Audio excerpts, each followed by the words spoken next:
সত্যকে তোমরা সত্য বলো আর মিথ্যাকে তোমরা মিথ্যা বলো। কিন্তু আমাদের সমাজে আছে এমন মানুষ আছে, কিছু ভয়ের কারণে আমরা সত্যকে মিথ্যা বলতে চালিয়ে দিয়ে আসে না নাই। একদল মানুষ কি করেছে? রাসূলকে দূরে সরিয়ে দিয়েছে। কারণ দেখছে যখন সত্য দিন আল্লাহর কোরআন যখন তাকে সত্য সমস্ত কথা এ টু জেড আল্লাহ পাক রব্বুল আলামিন সব কোরআনের ভিতরে জানিয়ে দিয়েছে যে আল্লাহ পাক রব্বুল আলামিন বলতেছে সুদকালে কি হবে, ঘুষকালে কি হবে, মদকালে কি হবে, জেনা করলে কি হবে। কিন্তু তাই পাশে সেই জামানার মানুষরা কাফের বেঈমানরা তারা কিন্তু এই সমস্ত কাজ কি করত? বেশি করত। আপনার ঘরের ভিতরে আপনার সন্তানকে কিংবা আপনার বিবিকে যদি আপনি নামাজ পড়ার আদেশ করেন, বিবি যদি নামাজ আদা না হয়, আপনি যখন নামাজ পড়ার আদেশ করবেন, বিবি কিন্তু আপনার উপর নাজিল হয়ে যাবে। হবে কি হবে না? কথা বলেন। তাহলে আমার আপনার জন্য আল্লাহ পাক রব্বুল আলামিন বলতেছে যেখানে সত্য সেখানে সত্য বলা লাগবে। আল্লাহর কোরআন সত্য, আমাকে আপনাকে সত্য কাজ আমাকে আপনাকে দিনের মাঝে প্রচার করা লাগবে। আল্লাহর কোরআনের মানুষকে আহ্বান করবে, কোরআনের মধ্যে আহ্বান করা লাগবে। এখন যদি আমি আপনি মিথ্যা কথাদের মানুষকে আহ্বান করি, আল্লাহ পাক রব্বুল আলামিন বলতেছে কিয়ামতের ময়দানে ওই মানুষকে জাহান্নামে নিক্ষেপ করা হবে। তাহলে আমি আপনি সত্যের পথে থাকবো না মিথ্যা পথে থাকবো? সবাই বলেন সত্যের পথে থাকবো। সত্য যেটা আমার আপনার আসবে সেটা আমার আপনার সামনে যত বিপদ আবার যায় আসুক না কেন, সত্যকে আমি আপনি সত্যই বলবো, মিথ্যা কখনো করবো না।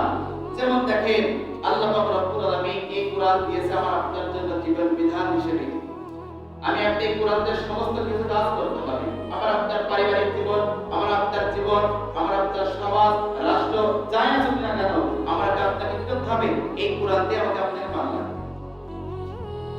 কারণ আল্লাহ নবী সাল্লাল্লাহু আলাইহি সাল্লামের কথা কোন আল্লাহ পাক রব্বুল আলামিন কোরআনুল কারীম নাযিল করলেন।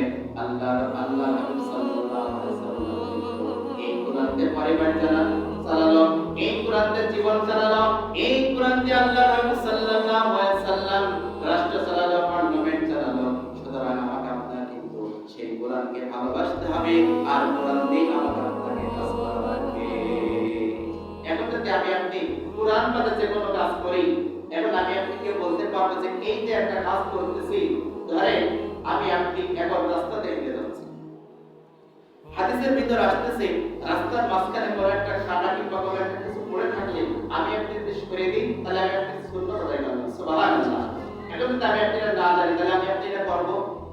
কথা বলেন না, কেন করব না? তাহলে আল্লাহর কোরআনে যদি আমি আপনি না পড়ি না জানি, তাহলে আমি আপনি কোনটা হালাল কোনটা হারাম, কোনটা সত্য কোনটা মিথ্যা কি জানবো? কথা বলেন না, কেন জানবো? তাহলে আমাকে আপনাকে কি করতে হবে?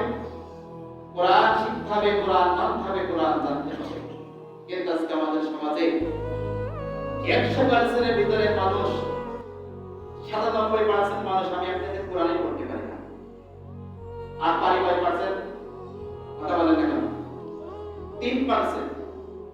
তার মধ্যে 1% কোরআন সহিভাবে পড়তে পারে না, আর 1% আছে কোরআন জানে কিন্তু কোরআনের অর্থ জানে না। আর 1% মানুষ আছে কোরআনও জানে কোরআনের অর্থ জানে। কিন্তু আমাদের সমাজে 100% এর মধ্যে কত পার্সেন্ট? 97% মানুষ কোরআন পড়তে পারে না। আমি কথা কি ভুল বললাম?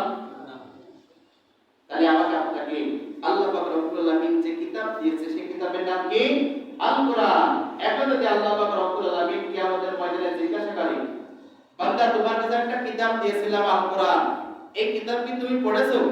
এই কিতাবে তুমি কি কি কাজ করেছো, কি কি সত্যের পথে কাজ করেছো, কি কি মিথ্যাকে তুমি দূরে সরিয়ে দিয়েছো, এখন যদি আমি আপনি না পড়ি, তাহলে কি ওই দিনকে আমি আপনার কিতাব কি দেখলে চিনতে পারবো?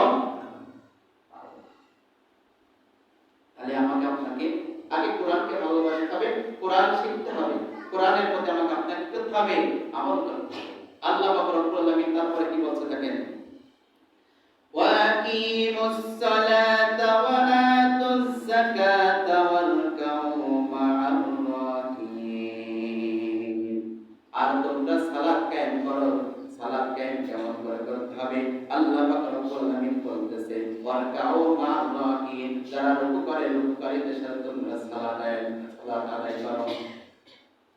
এখন আমি আপনি নামাজ আদায় করি, আজ অধিকাংশ মানুষ আমার আপনার নামাজ হয় না, আমি একটা অধিকাংশ মানুষ আজকে আমি আপনি নামাজ আদায় করি, আমার আপনার নামাজ আমাকে আপনাকে ভালোবাসে, আমি আপনি নামাজ পড়তেছি, কিন্তু নামাজের ভিতরে আমার আপনার মনোযোগ আছে না নাই? কথা বলেন, নেই। আমি আপনি নামাজ পড়তেছি, নামাজের ভিতরে কি আমার আপনার মনোযোগ থাকে? থাকে না।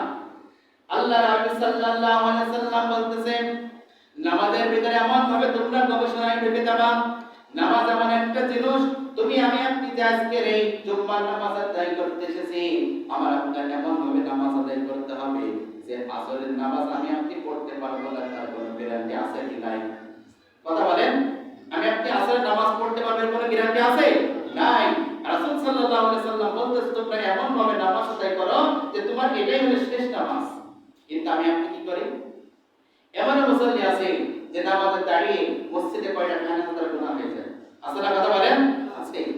এমন একটা ঘটনা শুনছিলাম যে একদিন এক ইমাম সাহেব নামাজ পড়াছে, ঈশার নামাজ। কিসের নামাজ? ঈশার নামাজ। এখন ঈশার নামাজ পড়িয়ে যখন সালাম শেষ করেছে, পড়ার পরে ইমাম সাহেব উঠে বলতেছে, আজকে কি 3 রাকাত পড়ালাম কি 4 রাকাত পড়ালাম, নামাজ পড়ায় ভুল হয়ে গিয়েছে। অনাথের একজন ব্যক্তি বলতেছে, হুজুর আপনি 3 রাকাত পড়েছেন। তখন ইমাম সাহেব ডাকতে বলতেছে যে আমি 3 রাকাত পড়াইতে, তার প্রমাণ কি? তুমি কি করে বলতে পারো যে আমি 3 রাকাত পড়াইছি? বলতেছে, হুজুর আমি প্রত্যেকদিন এই ঈশার নামাজে আসার পরে আমার এই বাজারে 4টে দোকান আছে। কয়টা? সবাই কথা বলেন, 4টে দোকান আছে। আমি প্রত্যেক রাকাতে 1 টাকার দোকানে আমি হিসাব করি। তাই আজকে আমি যখন 3 টাকা যখন হয়ে যায়, আমার 3টে, আপনার যখন নামাজ শেষ করে আমার 3টে দোকানের হিসাব আমার শেষ হয়, এখন একটা দোকানের হিসাব আমার বাকি আছে। এমন মুসল্লি আছে না নাই? কথা বলেন, আছে। তাহলে আমার আপনার নামাজ কি হলো? কথা বলেন না কেন হলো? তাহলে আমাকে আপনাকে নামাজ পড়তে হবে নামাজের মতো, যে আমাকে আপনাকে মনে করতে হবে এই নামাজ আমার আপনার কি শেষ নামাজ। আমি আপনি আসলে নামাজ পড়বো কিনা তার কোনো গ্যারান্টি নাই। কিন্তু আমাদের মুসল্লি এমন আছে যে আজকে 1 সপ্তাহ পর আজকে শুক্রবারে আসছে, আর আমার আপনার এই 5 ওয়াক্ত নামাজ আমার আপনার জন্য মা কথা বলেন। আল্লাহ রাসূল সাল্লাল্লাহু আলাইহি সাল্লাম জানিয়ে দিয়েছেন, যখন কোন বান্দা ফজরের সময় যখন আসে না, ওই বান্দা যখন জোহরের সময় আসে না, আল্লাহ পাক রব্বুল আলামিন ওই বান্দার জন্য অপেক্ষা করে। বান্দা যখন জোহরের সময় আসবে, বান্দা যখন আমার কাছে মাফ চাইবে, আমি আল্লাহ তাআলা তাকে মাফ করে দেব। বান্দা যখন জোহরের সময় আসে না, আল্লাহ পাক রব্বুল আলামিন আসর পর্যন্ত ওই বান্দার জন্য অপেক্ষা করে। আমার ওই গোলাম হয়তো আসরের সময় আসবে, এসে আমার কাছে সিজদা বলতে আমার কাছে মাফ চাইবে, আমি আল্লাহ তাআলা তাকে মাফ করে দেব। বান্দা যখন আসরের সময় আসে না, মাগরিবের পর্যন্ত আল্লাহ পাক রব্বুল আলামিন অপেক্ষা করে বান্দার জন্য। মাগরিবের সময় যখন আসে না, আল্লাহ পাক রব্বুল আলামিন ঈশা পর্যন্ত ওয়েট করে। যখন থেকে বান্দা ঈশা পর্যন্ত আসে না, আল্লাহ পাক রব্বুল আলামিন ফেরেশতাকে বলে, ফেরেশতা আমার ওই বান্দাকে তুমি গুনাহ লিখতে থাকো। তাহলে আমি আপনি কি করলাম? আল্লাহ পাক রব্বুল আলামিন বলতেছে, ফজর আসে নাই, জোহরে আসো, জোহরে এসে তুমি আল্লাহর কাছে মাফ চাও, আল্লাহ তোমাকে মাফ করবে। কিন্তু আমি আপনি কি আসছি? ফজরে দেখা যায় 3 জন কিংবা 4 জন মুসল্লি আছে না? কথা বলেন, আছে। কিন্তু আর আমি আপনি বাকি মানুষ কি করে? আল্লাহ পাক, আল্লাহ রাসূল সাল্লাল্লাহু আলাইহি সাল্লাম জানাচ্ছেন, কিয়ামতের ময়দানে সর্বপ্রথম নামাজের হিসাব হবে। কিসের হিসাব? নামাজের হিসাব হবে। এখন যদি আমি আপনি এই সামান্য দুনিয়ার একটা উদাহরণ দিই, আমি আপনি যখন পড়াশোনা করতে যাই, এমনি খেয়াল করেন সবাই, যখন আমি আপনি পড়াশোনা করি, যদি আমি আপনি থ্রিতে পরীক্ষা দিয়ে যদি পাস না করি, আমাকে আপনাকে করে ধরবে?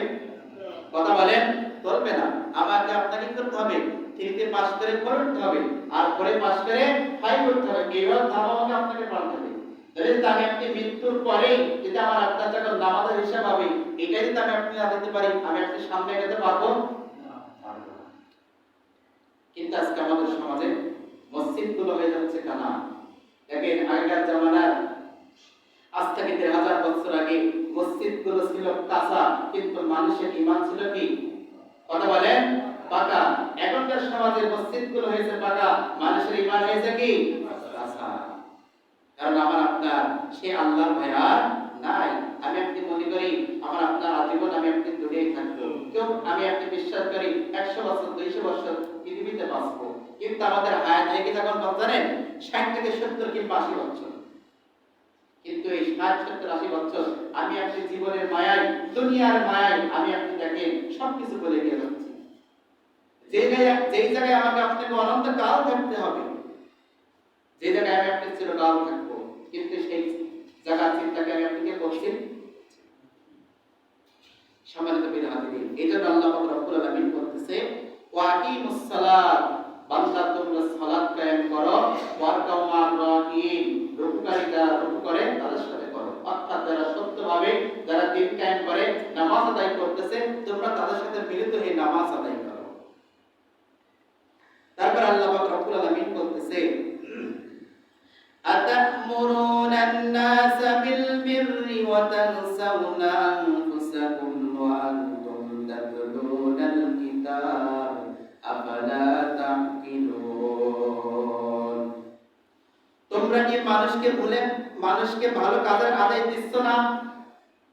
আমি আপনি দেখছি একজন মানুষ খারাপ কাজ করতেছে, ওই মানুষকে আমাকে আপনাকে আদেশ করতে হবে ওই কাজ থেকে ফিরে এসে ভালো কাজ করার জন্য।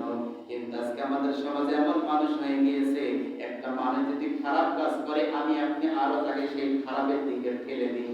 আছে না নাই? কথা বলেন না কেন? আছে না নাই? আছে। আল্লাহ পাক রব্বুল আলামিন দেখেন আগের আয়াতে কি বলতেছে, যারা সত্যকে তোমরা সত্য মানো, মিথ্যাকে তোমরা দূরে সরিয়ে দাও। এখন একজন ব্যক্তি খারাপ কাজ করছে, আমাকে আপনাকে সত্যকে সেটা বলতে হবে যে তুমি এই কাজটা করতেছো, অন্যায় করতেছে, তোমাকে অন্যায় করা যাবে না, তোমাকে সত্যের পথে ফিরে আসতে হবে। এটা আমার আপনার জন্য ঈমানের দায়িত্ব। কি দায়িত্ব? কথা বলেন, ঈমানের দায়িত্ব। আমি আপনি যদি বলা হচ্ছে একজন মানুষ খারাপ কাজ করতেছে, আমি আপনি যদি তাকে জবাব দিয়ে বাধা দিতে না পারি, তাহলে মনে করবো আমার আপনার ঈমানের দুর্বল।